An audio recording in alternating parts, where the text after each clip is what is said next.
In the state of Arizona, a violent atmospheric microburst accompanied by an intense thunderstorm struck the city of Tempe on Monday, October 13, 2025, leaving a significant trail of structural damage, power outages, and population displacement. The phenomenon occurred around 1 p.m. local time and was characterized by straight-line wind gusts exceeding 130 kilometers per hour, along with concentrated rainfall that quickly overwhelmed urban drainage systems.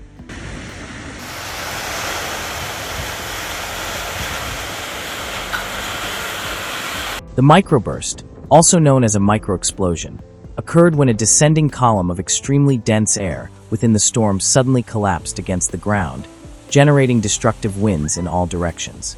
Although brief, this type of event can cause damage equivalent to that of a tornado, without exhibiting rotational movement, making prediction and early preparation particularly challenging.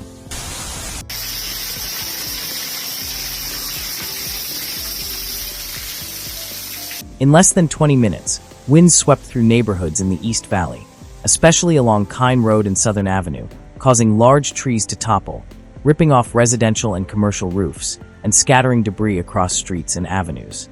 The storm's impact extended beyond residential areas to shopping centers, business complexes, and public spaces, generating widespread disruptions.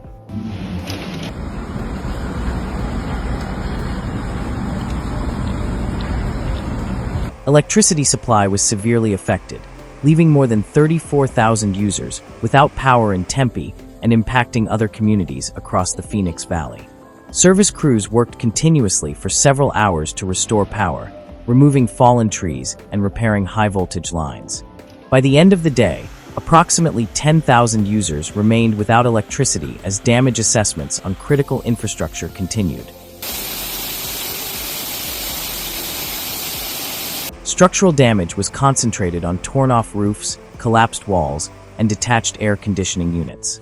In several apartment complexes, the force of the wind exposed interior spaces, leaving some buildings temporarily uninhabitable. Streets were blocked by fallen trees and metal debris, hindering mobility and initial restoration efforts.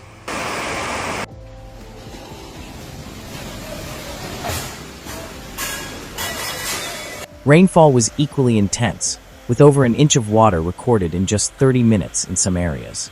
This concentrated volume exceeded the capacity of urban drainage systems, causing localized flooding and sewer saturation, while the compacted urban soil limited rapid water absorption, increasing the risk of runoff and accumulation. The microburst occurred within an atypical climatic pattern for the region. Tropical moisture from remnants of Pacific hurricanes contributed to atmospheric instability, combining warm air at higher levels with dry air in lower layers, which favored the formation of extremely rapid and concentrated downdrafts. Meteorological analysis indicates that maximum wind speeds in the affected area exceeded 130 kilometers per hour in several locations, while isolated gusts may have reached up to 160 kilometers per hour. The linear direction of these winds produced a destruction pattern characteristic of microbursts. Linear damage, without rotation or vortices, affecting roofs, vegetation, and structures along a defined corridor. The geographic extent of the phenomenon was limited, covering an approximate diameter of 4 kilometers, but the concentrated intensity caused damage comparable to larger-scale events.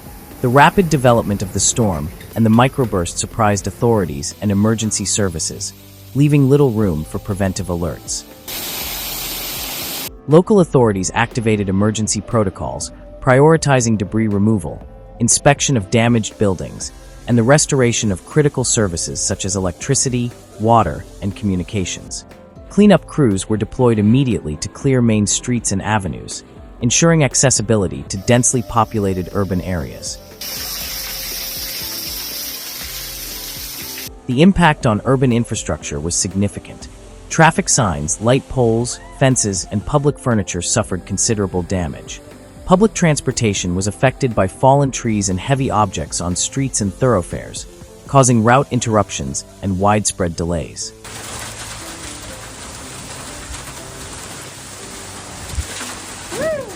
Water supply systems also faced complications. Several pipelines were damaged by fallen trees and debris, resulting in localized leaks and temporary service interruptions in different sectors. Coordination between public utility companies and municipal teams allowed emergency repairs to begin, restoring functionality in the most critical areas.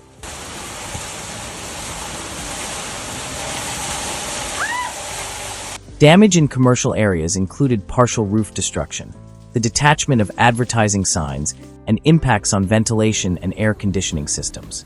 Initial economic losses are estimated in the millions of dollars, considering structural repairs and temporary business operation interruptions.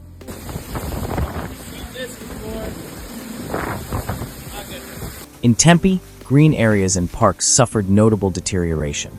Century-old trees were uprooted, recreational spaces were flooded, and urban furniture was completely destroyed, highlighting the concentrated force of the microburst. Recovery of these areas will require reforestation, drainage work, and reconstruction of recreational facilities. The Phoenix Zoo was severely affected, with fallen trees covering walking paths and green spaces. No injuries or damage to animals were reported, but the facility remained closed for 2 days to allow cleaning and repairs, ensuring staff and visitor safety upon reopening. Interagency coordination was key in responding to the emergency. Firefighters, public services, security, and logistics teams worked simultaneously, prioritizing structural assessments, debris removal from public roads, and restoration of essential services, mitigating the risk of further incidents in the hours following the event. Microbursts frequently occur during the monsoon season in Arizona, but the intensity and extent of this event make it one of the most significant recorded in the past decade. The combination of warm air, tropical moisture, and concentrated downdrafts created conditions that exceeded typical meteorological forecasts.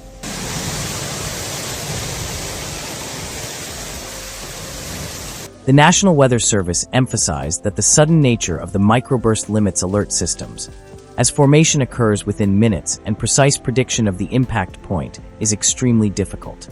Atmospheric simulation models identify instability as the determining factor, but spatial accuracy remains limited.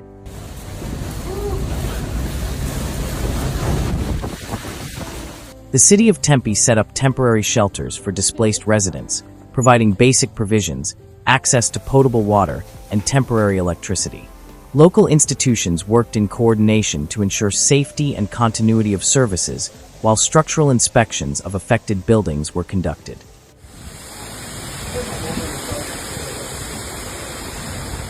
Damage analysis indicated that residential infrastructure was the most impacted. Torn-off roofs, collapsed walls, and damaged electrical systems represented the majority of initial repair costs. Apartment complexes, due to their density and height, were particularly vulnerable to concentrated wind gusts.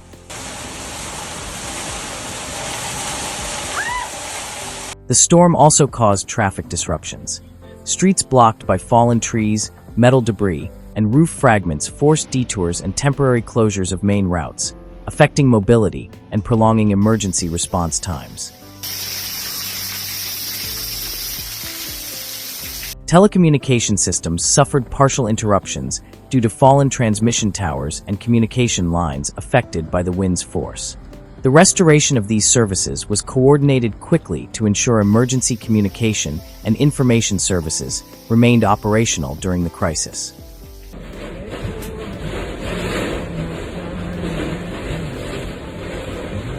The phenomenon was accompanied by concentrated rainfall, with accumulations exceeding the monthly average in a matter of minutes. This rapid precipitation saturated urban soil, causing runoff and overflow in storm channels, increasing the risk of localized flooding and affecting the integrity of roads and streets.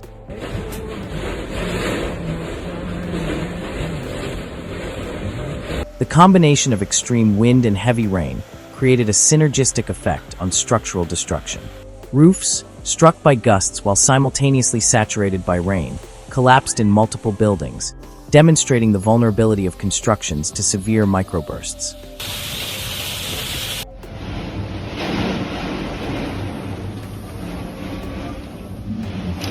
The meteorological event was not limited to Tempe. Nearby communities, including Phoenix, Mesa, and Gilbert, reported infrastructure damage, power outages, and fallen trees, though to a lesser extent, reflecting the concentration of the microburst over a specific East Valley corridor.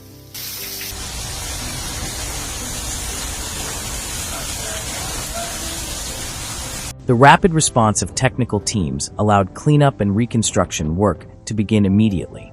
Removing fallen trees, debris, and hazardous materials was prioritized to restore urban mobility and safety, minimizing secondary risks caused by the phenomenon.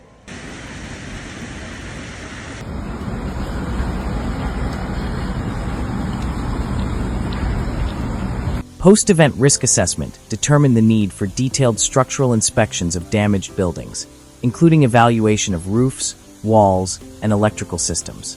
This analysis ensures safety before residents return to their homes and businesses resume normal operations.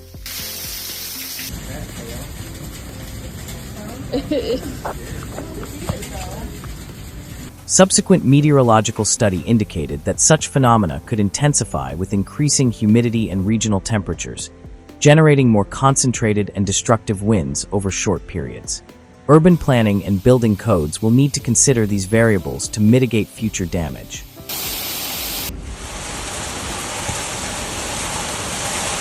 Recovery efforts include roof reconstruction, electrical line repairs, drainage of flooded streets, and restoration of parks and public spaces. Coordination among municipal agencies, service providers, and private contractors has allowed efficient progress toward normalizing urban infrastructure.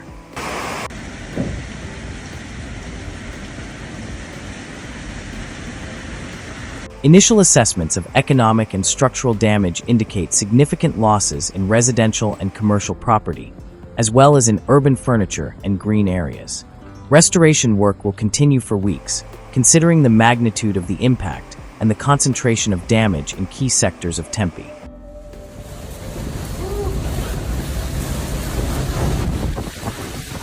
The event has been classified as one of the most severe microbursts recorded in Arizona in recent years, with a linear and concentrated destruction pattern that reinforces the need for more precise alert systems and preventive measures against extreme atmospheric phenomena.